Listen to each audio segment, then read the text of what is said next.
So, good day class, I'm Teacher Shan, and today we're going to discuss the different kinds or types of landforms.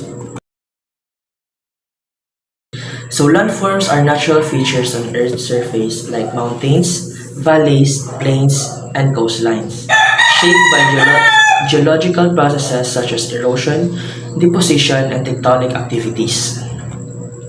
So, landforms have profound effects on ecosystem and human activities, influencing factors like climate, water availability, soil formation, and even human settlement patterns.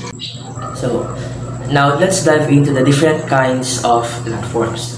The first one is the mountain, the second one is the mountain range, the third one is the volcano, the fourth one is the island, the fifth one is the valley, the sixth one is the peninsula, the seventh one is the cave, the eighth one is the desert, the ninth one is the hills, the 10th one is the plateau, and the 11th one is the plains.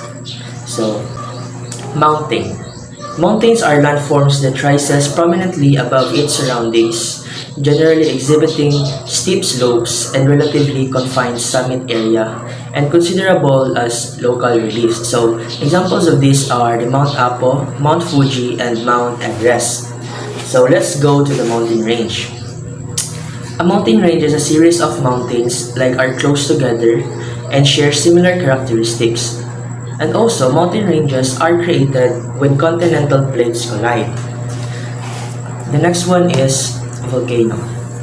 So, a volcano is an opening in the Earth's crust that allows molten rocks or magma, hot gases, and ash to erupt from below the surface, often forming a cone-shaped mountain over time. So, one example of this is our own Mount Mayon. So, the next one is island.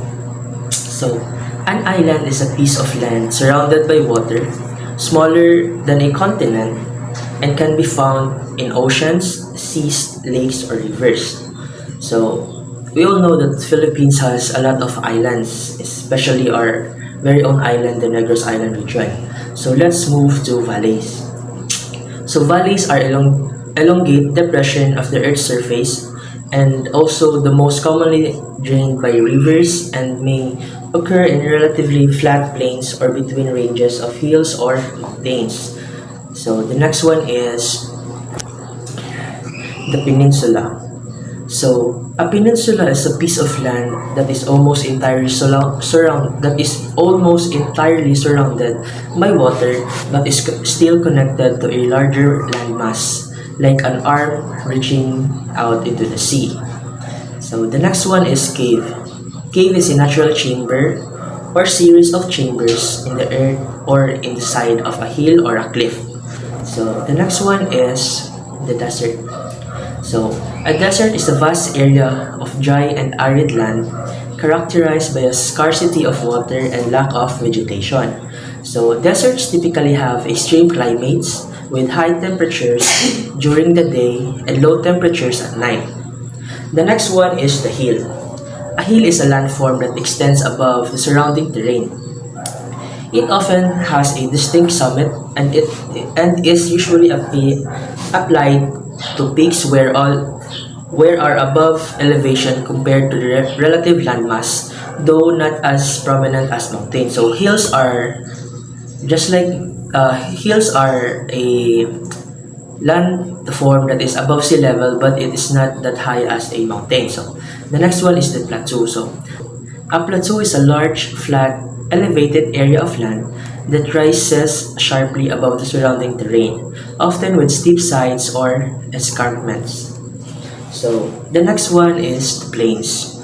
So a plain is a broad area of relatively flat land, one of the major landforms on Earth, covering more than one-third of the world's land area and found on every continent. So plains is one of the most common landforms on Earth. So in conclusion, landforms are one of the vital components of our planet's diverse geography. So from towering mountains and deep oceans to the expansive plains and winding rivers, landform shapes our environment, influence our climate, and provide shelter for different species.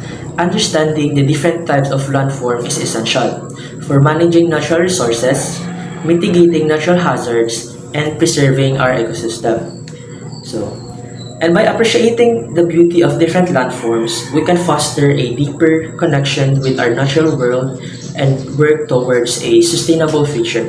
So, I hope you learn something in our discussion today, and that's all for our discussion. Goodbye, class.